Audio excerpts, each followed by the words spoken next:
The UK government has come under fire for promising to provide more than $1 billion of funding to a liquefied natural gas project in Mozambique.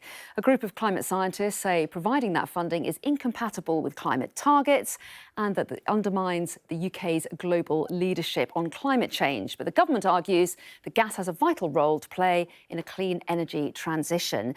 So, Vicky, first of all, what do you think about the UK continuing to support projects like this abroad? We'll talk abroad first before we talk domestically. Do you think it's a good idea?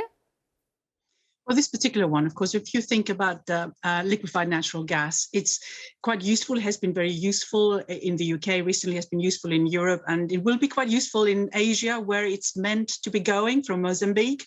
Because, of course, when you look at what's happening with coal-fired power stations, and coal produce considerably more, and in fact produce something like 45% more than gas. So gas as a transition product, if you like, is in fact very useful, particularly for developing countries where the investment that would need to be made otherwise is beyond their means right now. OK, so what do you make? Well, you're shaking your head, Donica. Do you not agree with that then? Well, to be investing billions globally in new fossil fuels when we've got 9 years to get to net zero is insanity.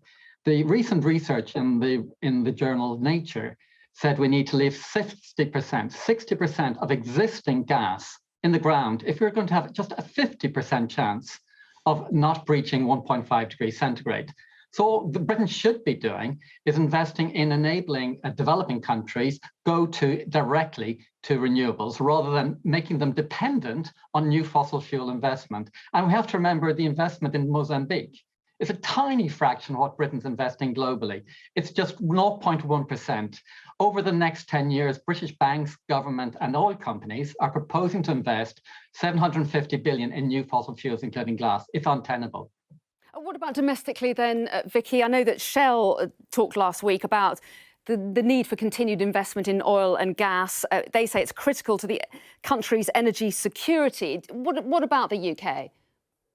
I think up to a point that's true, but of course, what needs to happen is it should go hand in hand with carbon capture and storage. And I think that's the development that we need to see happening. I know it's been talked about for quite some time. So far, it hasn't been developed to scale, but I think it can, and the right investment will make quite a big difference there. So for the time being, I think the transition period is such that if we don't have enough security of supply here, we will see the types of increases in prices we've seen very recently, and which of course will turn the consumers, off the whole idea of climate change if it's not done properly. So yes, I think some balance in the development is absolutely essential. But I don't disagree that we need to get to the right end, when we look at what is required in terms of climate change measures, both mitigation and also adaptation.